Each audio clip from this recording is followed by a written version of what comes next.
And this guy was like, I believe in freedom of speech. And I was like, yeah, so does everybody, you thick fuck. He genuinely went, hey, you can't say that.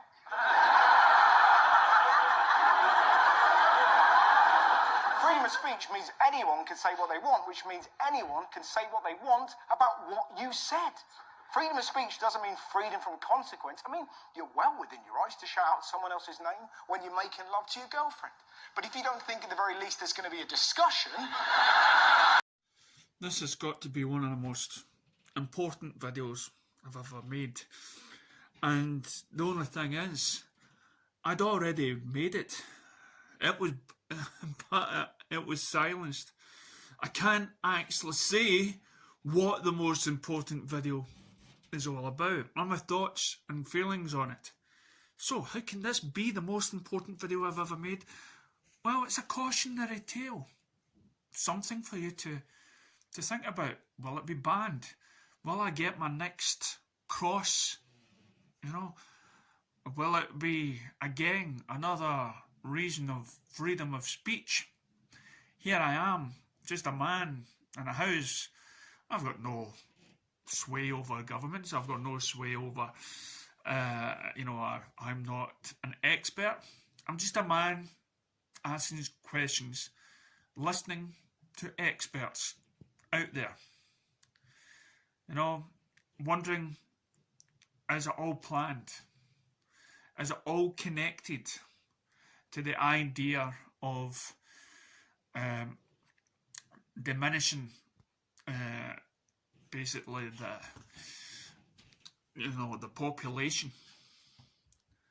Are we all like going to be hooked up to the internet where the genius where so a lot of what's necessary with regards to thinking is the freedom to make mistakes, because what, are you going to do it right the first time? I don't think so. And that's why for Carl Jung, for example, the fool was a mythological precursor to the hero. The trickster is a mythological precursor to the hero, because unless you're willing to stumble around badly to begin with, and to be a fool when you first start doing something, which is always the case when you're learning something new, then you're not going to make any progress. And so practically speaking, free speech has to be as untrammeled as possible so that people can be wrong and they can be biased and they can still express their opinions, including their darker ones, and then allow themselves to be subject partly to improvement by the world, because if you say things that are too stupid and then act them out, the world smacks you a good one. But there's also the social intermediaries, the other people that you're communicating with, who will also do the same thing. And we're always broadcasting information at each other, constantly trying to shape each other's behavior. And what we're trying to do is to bring forth from other people that which we would like to see them manifest. And so there's an implicit ideal as well that people are broadcasting at each other all the time. And there's tremendous social pressure, generally speaking, to manifest that implicit ideal as closely as possible, because otherwise people disapprove of you or lack interest in what you're saying or criticize you and so on. And you have to be allowed to be exposed to that kind of corrective feedback, because otherwise you drift and you become subject to your own idiosyncratic insanity. And I mean, I've seen that very many times in my clinical practice, because, well, first of all, I have some isolated people that come to see me and all they do is talk. I just listen. I mean, because they don't have anyone else around and they need someone to run their narrative by to keep their minds organized. They can't do it themselves. And they can't do it without listening to themselves talk even, because for most people, talking is how they think. And talking socially is even more how they think. And I mean that literally. I don't mean that metaphorically. And I think that's true for almost everyone. I mean, there are people who are trained academically who can actually think. But to think, you have to divide yourself into sub-personalities, I suppose, each of which has a differing opinion, a well-elucidated differing opinion. And then you have to let those different elements of your personality have an internal dialogue, and you have to draw conclusions from that. It's very, very difficult for people to do that, and we radically overestimate the degree to which they do. True thought is not only that the thoughts arise in your mind, it's that you look at the thought and then you critique it, right? You have to separate yourself from the thought and decide whether or not it's valuable. And that's more like an editing function. you know, it takes a long time to be a good editor, a tremendous amount of time, and it just doesn't happen, generally speaking. So I would say, well, without free speech, there's no true thought, and then you might say, well, who the hell cares whether or not we think? And I think the answer to that is fairly straightforward. I mean, you might think it's so obvious that it doesn't need explanation, but there are very few things that are so obvious they don't need explanation. So the reason you think is so that the world doesn't smack you as hard as it might, fundamentally, you know, and I really mean this technically, because the way that people evolved the capacity to for thought was that the prefrontal cortex, which mediates a lot of voluntary linguistic ability, actually emerged over the course of evolutionary history out of the motor cortex. And so that in the US and the UK has caused concerns about a so-called snowflake generation.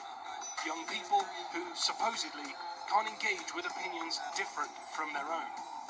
We may disagree, but we got to deal with it through speaking, through talking. In the era of multiculturalism, where people of different races, religions, and beliefs live side by side, who should decide what can and can't be said? Can freedom of speech be protected while ensuring we can all coexist peacefully? We just got a search engine, we can find what we like. That's great, eh? And social media, oh, you post to your friends, you can say what you like, there's no censorship. Isn't it great?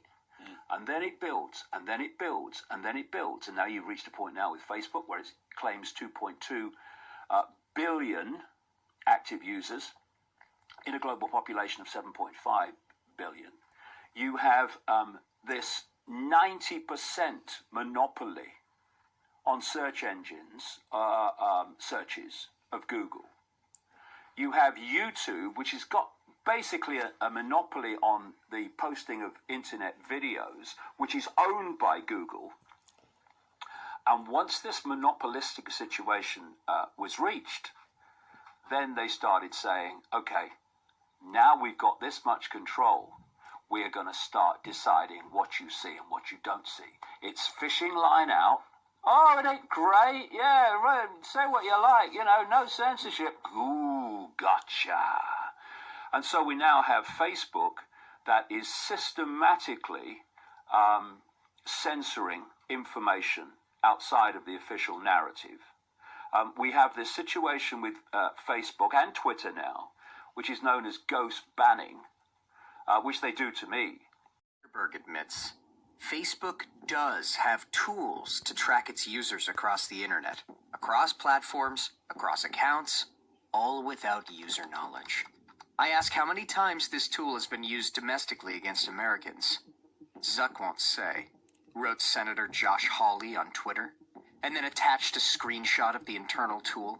In recent days, my office was contacted by a Facebook whistleblower, a former employee of the company with direct knowledge of the company's content moderation practices. And I want to start by talking about an internal platform called Tasks that Facebook uses to coordinate projects, including censorship. At the hearing, Senator Hawley outlined the use of Tasks, a tool Facebook uses to improve the workflow of Facebook employees, but is also used by Facebook employees to collaborate with Google and Twitter in censoring users across platforms. Mr. Zuckerberg, let me just ask you directly, under oath now, does Facebook coordinate its content moderation policies or efforts in any way with Google or Twitter?